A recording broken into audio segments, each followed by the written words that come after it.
Praise the Lord. இந்த நாளும் ஜீவனோட தேவனுக்கு கொடாக நன்றி செலுத்துகிறேன். இந்த நாளும் மீண்டும் இவங்க எல்லாரையும் பார்த்ததுல மிக்க மன மகிழ்ச்சியா இருக்கிறது எனக்கு. அதே போல இந்த நாளும் ஒரு எப்படி சொல்றது, ஒரு விசேஷித்த ஒரு மரத்தை பற்றி தான் நம்ம இன்னைக்கு பார்க்க போறோம். அதாவது அதோட ஸ்பெஷாலிட்டி என்னன்னா, இந்த ஒலிவ மரம் அப்படின்றது உங்க எல்லாருக்கும் வேதாகமத்துல நீங்க படிச்ச எல்லாருக்கும் தெரிஞ்ச ஒரு காரியமா தான் இருக்கும்.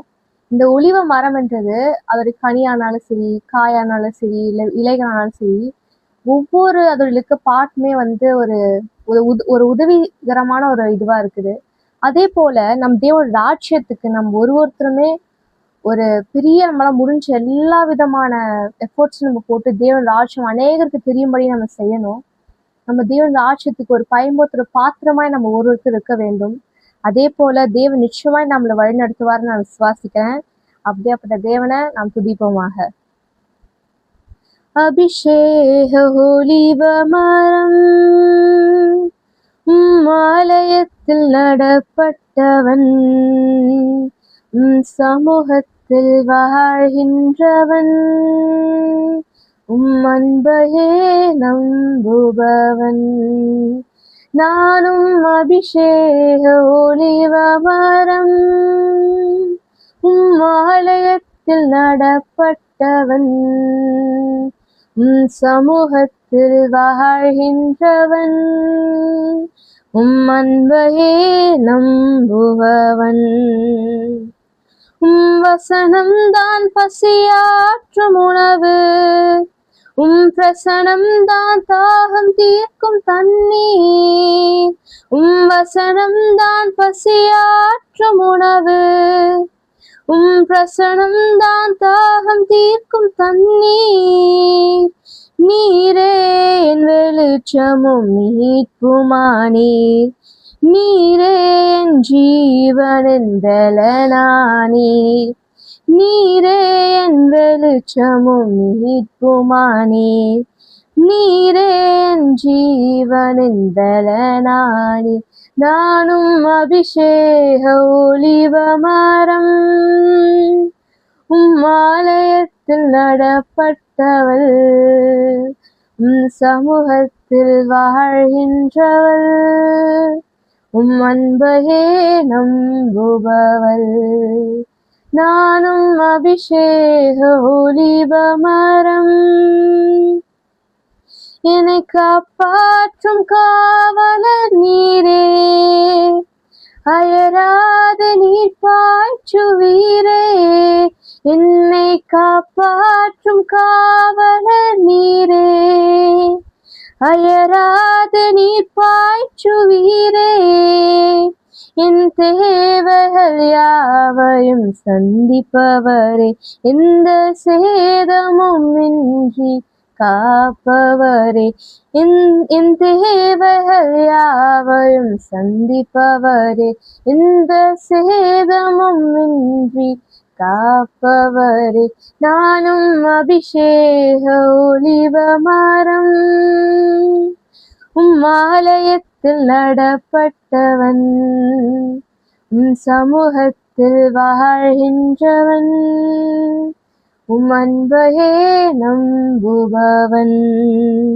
நானும் அபிஷேக ஒலிவ மரம் ஆலயத்தில் நடப்பட்டவள், சமூகத்தில் வாழ்கின்றவள், அன்பையே நம்புபவள். ஆமென். ஹல்லேலூயா. ஹல்லேலூயா. கர்த்தருடைய நாமத்துக்கு மகிமை உண்டாவதாக. கர்த்தராகிய இயேசு கிறிஸ்துவின் நாமத்தினாலே இந்த நிகழ்ச்சியை பார்த்து கொண்டிருக்கிற உங்கள் அனைவருக்கும் எனது நெஞ்சார்ந்த வாழ்த்துக்களையும் ஆசீர்வாதங்களையும் தெரிவித்துக் கொள்கிறேன். அருமையானவர்களே, பாடிய பாடலிலே ஒலிவ மரத்தை குறித்து பாடல், அந்த பாடலை அடிப்படையாக கொண்டும் தேவனுடைய ஆசீர்வாதம் இந்த மரத்தின் மூலமாக என்ன சொல்லுகிறார் வேதத்திலே சங்கீதக்காரன் மூலமாக என்பதை நாம் சற்று நேரம் தியானிப்போம். இந்த நாளினுடைய தலைப்பு கர்த்தருக்கு பயந்தவர்களுக்கான ஆசீர்வாதம். கர்த்தருக்கு பயந்தவர்களுக்கான ஆசீர்வாதம். தேவனுக்கு நாம் எந்த அளவுக்கு கீழ்ப்படிந்து நடக்கிறோமோ, எந்த அளவுக்கு பயந்து இருக்கிறோமோ, அந்த அளவுக்கு நமக்கு ஆசீர்வாதங்களை அள்ளி வழங்க தேவன் சித்தமாய் இருக்கிறார். அருமையானவர்களே, இந்த நாளில் நாம் தியானிக்க இருக்கிறதான ஒரு பகுதி, அநேக இடங்களிலே குழந்தைகள் அந்த பிள்ளைகளுக்கான சில காரியங்கள், நிகழ்ச்சிகள் நடக்கின்ற பொழுது இந்த சங்கீத பகுதியை வாசித்து அதற்கான வியாக்கியானத்தை போதகர்கள் சொல்லாமல் இருக்க மாட்டார்கள். ஆம், சங்கீதம் 128 உங்கள் எல்லோருக்கும் மிகவும் பரிச்சயமான சங்கீதம். 128 1 முதல் 6 வசனங்கள், அந்த முழு அதிகாரமும். அதிலே முதலாவது வசனம் 128 1 கர்த்தருக்கு பயந்து அவர் வழிகளில் நடக்கிறவன் எவனோ அவன் பாக்கியவான். எப்படிங்க? கர்த்தருக்கு பயந்து அவர் வழிகளில் நடக்கிறவன் எவனோ அவன் பாக்கியவான். அருமையானவர்களே, தேவன் அவருடைய சித்தத்தை, அவருடைய ஆசீர்வாதங்களை நம் மீது அவர் பொழிய வேண்டும் என்று சொன்னால் சில நிபந்தனைகள் உண்டு. அந்த நிபந்தனைகள் அடிப்படையிலே பார்க்கின்ற பொழுது இந்த வசனத்திலே கர்த்தருக்கு பயந்து, முதலாவதாக நாம் கீழ்ப்படிய வேண்டியது கர்த்தருக்கு பயந்து அவர் வழிகளே நடக்கிறவன் எவனோ அவன் பாக்கியவான். அப்படியானால் இந்த கர்த்தருக்கு பயந்தவனுக்கு என்ன ஆசீர்வாதங்களை ஆண்டவர் தருவார், கர்த்தர் தருவார் என்பதை குறித்து நாம் தியானிக்கின்ற பொழுது 128 2 சங்கீதம் 128 2 பாருங்க, உன் கைகளின் பிரயாசத்தை நீ சாப்பிடுவாய். அல்லேலூயா. பாருங்க, கையின் பிரயாசத்தை சாப்பிடுவாய். இது முதலாவது ஆசீர்வாதம். உன் கைகளின் பிரயாசத்தை நீ சாப்பிடுவா. ஆனா அடுத்தவங்கிட்ட போய் கையேந்தி இருக்க போறதில்ல, உங்களுடைய கையின் பிரயாசத்தையே நீங்க சாப்பிடுவீங்க. உனக்கு பாக்கியமும் நன்மையும் உண்டாகும். இங்க பாருங்க, முதலாவது நம்முடைய பிரயாசத்தை நாம் சாப்பிடுவோம், இரண்டாவதாக நமக்கு பாக்கியம் கிடைக்கும், மூன்றாவதாக நன்மை உண்டாகும். நன்மை என்று சொன்னால் சகல விதமான நன்மைகள், இம்மைக்குரிய நன்மைகள், மறுமைக்குரிய நன்மைகள், எல்லா நன்மைகளையும் நான் பெற்றுக்கொள்வோம். எப்படி? நாம் பயந்திருக்கின்ற பொழுது உன் கைகளின் பிரயாசத்தை நீ சாப்பிடுவாய், உனக்கு பாக்கியமும் நன்மையும் உண்டாகும். இப்ப பாத்தீங்கன்னா எத்தனை ஆசீர்வாதங்கள் பாருங்க. இது வரைக்கும் கையின் பிரயாசத்தை சாப்பிடுவோம், பாக்கியம் உண்டாகும், நன்மை உண்டாகும். 3 விதமான ஆசீர்வாதங்களை இந்த வசனத்திலே பார்க்கிறோம். அடுத்ததாக பாருங்க, முக்கியமான ஒரு காரியம், முக்கியமான ஒரு வசனம், சங்கீதம் 128 3 உன் மனைவி உன் வீட்டோரங்களிலே கனி தரும் திராட்சை கொடியை போல் இருப்பாள். அருமையானவர்களே, இங்க பாருங்க, இங்க ஒருவனை, அதாவது ஒரு ஆணை குறித்து சொல்லுகின்ற மாதிரி இந்த காரியம் இருந்தாலும் கூட இதை சற்று நாம் மாற்றிக்கொள்வோம். உன் மனைவி உன் வீட்டோரங்களிலே கனி தரும் திராட்சை கொடியை போல் இருப்பாள். இது 4வது ஆசீர்வாதம்.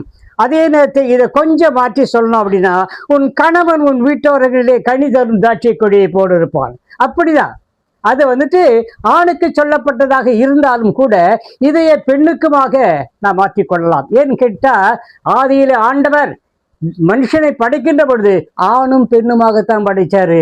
தனியா ஆணா படைக்கல, பெண்ணா தனியா படைக்கல, ஆணும் பெண்ணுமாகத்தான் ஆதாம படைத்தார். அந்த மாதிரி பாத்தீங்கன்னா இன்றைக்கு ஆணை குறித்தபடி சொன்னாலும் கூட அது பெண்ணுக்கும் சரிபாதி இருக்கிறது. அதில் அடுத்து பாருங்க, உன் பிள்ளைகள் உன் பந்தியை சுற்றிலும் ஒலிவ மர கன்றுகளை போல் இருப்பார்கள். உன் பிள்ளைகள் உன் பந்தியை சுற்றிலும் ஒலிவ மர கன்றுகளை போல் இருப்பார்கள். ஏன் இந்த வார்த்தை சொல்லப்படுது? ஒலிவ மர கன்றுகளை போலா? என்ன, அது எத்தனையோ மரங்கள் இருக்கு, நல்ல கனி தரக்கூடிய மாமரம் இருக்கு, கொய்யா மரம் இருக்கு, ஆப்பிள் மரம் இருக்குது, இப்படி பலவிதமான மரங்கள் இருக்கு. ஆனா ஒலிவ மர பிள்ளைக்கு ஒலிவ மர கன்றுகளை போல் என்று ஏன் சொல்றாரு? அருமையானவர்களை, இந்த இடத்துல ஒரு ரகசியம் ஒளிந்து இருக்கிறது. என்ன என்று சொன்னா, நாம ஒலிவ மரங்கள், நமது பிள்ளைகள் ஒலிவ மர கன்றுகள். சரி, இந்த ஒலிவ மரத்துக்கு என்ன ஒரு விசேஷத்தை, ஒரு சக்தி இருக்கிறது, என்ன ஒரு விசேஷம் அதிலே அடங்கி இருக்கிறது என்று சொன்னால், இந்த ஒலிவ மரத்தினுடைய தாவர பெயர் என்ன என்று சொன்னால் ஒலியா யூரோபியா என்பது. ஒலிவ மரம் பார்த்தீங்கன்னா எப்பொழுதும் பசுமையாகவே இருக்கும். அது காஞ்சே போகாது. என்ன வெயில் அடித்தாலும் மழை அடித்தாலும் என்ன எப்படினாலும் அதுல இருந்து ஒரு இலை கூட கீழே உதிராதுங்க. அதுதாங்க ஒரு விசேஷித்த ஒரு சிறப்பு இந்த மரத்துக்கு. அருமையானவர்களே, இந்த ஒலிவ மரம் 500 ஆண்டுகள் 1000 ஆண்டுகள் நீடித்து வாழக்கூடியது. 500 ஆண்டுகள் 1000 ஆண்டுகள் நிலைத்து நீடித்து வாழக்கூடியது இந்த ஆயுளை கொண்டது இந்த ஒலிவ மரம். இங்க ஆண்டவர் பார்த்தீங்கன்னா சங்கீதக்காரன் மூலமாக நம்ம சொல்லுவது, உன் பிள்ளைகள் உன் பந்தியை சுற்றிலும் ஒலிவ மர கன்றுகளை போல இருப்பார்கள் என்று சொன்னால், அந்த ஒலிவ மர கன்றுகளை, இந்த ஒலிவ மர கன்றுகளாகிய நம்முடைய பிள்ளைகள் நீண்ட ஆயுள் பெற்று ஆரோக்கியத்தை பெற்று வாழும் என்பதாக இந்த இடத்திலே குறிப்பிடப்படுகிறது. அருமையானவர்களே, இந்த ஒலிவ மரத்தினுடைய இன்னும் இருக்கிற சிறப்பு என்னவென்று சொன்னால், சமாதானத்தின் அடையாளம் இந்த ஒலிவ மரம், நட்பின் அடையாளம் இந்த ஒலிவ மரம். ஆக ஒலிவ மரம் என்பது சாதாரணமான மரம் அல்ல. அந்த மரம் பசுமையாக இருக்கக்கூடியது, 500 ஆண்டுகள் 1000 ஆண்டுகள் வாழக்கூடியது. அதே நேரத்தில் சமாதானத்தின் அடையாளமாக இருக்கிறது, நட்பின் அடையாளமாக இருக்கிறது. இதை இஸ்ரவேல் மக்கள் எப்படி கூப்பிடுகிறார்கள் சொல்லுகிறார்கள் என்று சொன்னால், சாரா மஸ்லீனா என்று சொல்லுகிறார்கள். சாரா மஸ்லீனா என்று இஸ்ரவேலிலே உள்ளவர்கள் இதை ஒலிவ மரத்தை சொல்லுகிறார்கள். ஒலிவ மரம் சமாதானத்தின் அடையாளம் என்பதை நாம் இங்கே பார்த்தோம். அதில் 28:5 128:5 சங்கீதம் 128:5 பார்க்கிறோம், உன் பிள்ளைகளின் பிள்ளைகளையும் என்ன மாதிரி. அடுத்து வரக்கூடிய ஆசீர்வாதத்தை பாருங்க. அடுத்து வரக்கூடிய ஆசீர்வாதம், உன் பிள்ளைகளின் பிள்ளைகளையும் இஸ்ரவேலுக்கு உண்டாகும் சமாதானத்தையும் காண்பாய்.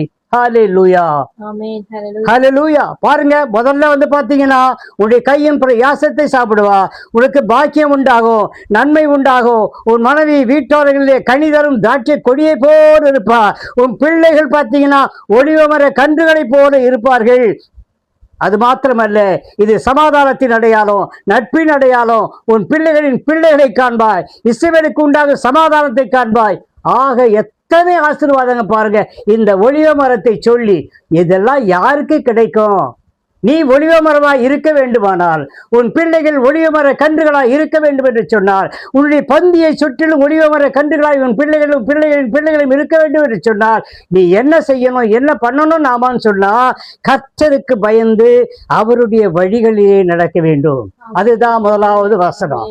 கர்த்தருக்கு பயந்து அவர் வழிகளில் நடக்கிற எவனோ அவன் பாக்கியவான். உன் கைகளின் பிரயாசத்தை நீ சாப்பிடுவாய், உனக்கு பாக்கியமும் நன்மையும் உண்டாஇருக்கும். என்ன பாக்கியம்? ஒலிவ மர கன்றுகளாகிய நம்முடைய பிள்ளைகளுடைய ஆயுசு நாட்கள் நீண்ட ஆயுசு நாட்களாக இருக்கும். நம்முடைய ஆயுசு நாட்கள் நீண்ட ஆயுசு நாட்களாக இருக்கும். நம்முடைய சரீரத்தில் நல்ல சுகபரன் ஆரோக்கியம் இருக்கும். நாம சமாதானத்தோடு இருப்போம், நட்பின் அடையாளத்தோடு இருப்போம். பிள்ளைகளின் பிள்ளைகளையும் இஸ்ரவேலுக்கு உண்டாகும் சமாதானத்தையும் காணத்தக்கதாக நாம் இருப்போம் என்பதை இந்த சங்கீத பகுதியின் வாயிலாக தேவன் நமக்கு எடுத்துரைக்கிறார். அருமையானவர்களை, இந்த செய்தியை கேட்டுக்கொண்டிருக்கிற உங்கள் இல்லத்தில் நீங்கள் ஒலிவ மரங்களாக இருக்க வேண்டும். உங்கள் பிள்ளைகளின் பிள்ளைகள் எல்லாம் பார்த்தீங்கன்னா பந்தியை சுற்றி இருக்கிற ஒலிவ மர கன்றுகளா இருக்கணும். அப்ப என்ன நடக்குன்னு கேட்டா, பிள்ளைகள் நல்ல ஆரோக்கியம் பெற்று 500 ஆண்டுகள் 1000 ஆண்டுகள் இந்த மரம் வாழ்வதை போல, இந்த ஒலிவ மரம் வாழ்வதை போல, இயேசு கிறிஸ்து ஒலிவ மரையிலே அங்கே போய் அங்கே தங்கி இருந்தார். அதை போலவே அதே இடத்திலே மீண்டுமாக இறங்கி வரப்போகிறார். அப்படிப்பட்டதான ஒலிவ மரம், அங்க ஒலிவ மரங்கள் அதிகமாக இருந்த காரணத்தினாலே அதுக்கு ஒலிவ மரம் என்று பெயர். அப்படியாக நாம் ஒலிவ மரங்களாக இருக்க வேண்டும். நம்முடைய பிள்ளைகள் ஒலிவ மர கன்றுகளாக இருக்க வேண்டும். சமாதானத்தை பெற்றுக்கொண்டவர்களாக இருக்க வேண்டும். எல்லோரோடு நட்புறவாக இருக்கக்கூடியவர்களாக இருக்க வேண்டும். எருசலேமுடைய சமாதானத்தை காணக்கூடியவர்களாக நம்ம பிள்ளைகள் வாழ வேண்டும். அருமையானவர்களே, இன்றைக்கு இந்த செய்தியை கேட்டுக்கொண்டிருக்கிற ஒவ்வொருவரும் மீண்டுமாய் சொல்லுகிறேன், நீங்கள் ஒலிவ மரங்களாக இருங்கள், உங்கள் பிள்ளைகள் ஒலிவ மர கன்றுகளாக இருக்கட்டும் என்று சொல்லி கர்த்தராகிய இயேசு கிறிஸ்துவின் நாமத்தினாலே உங்கள் ஒவ்வொருவரையும் வாழ்த்துகிறேன். ஹல்லேலூயா.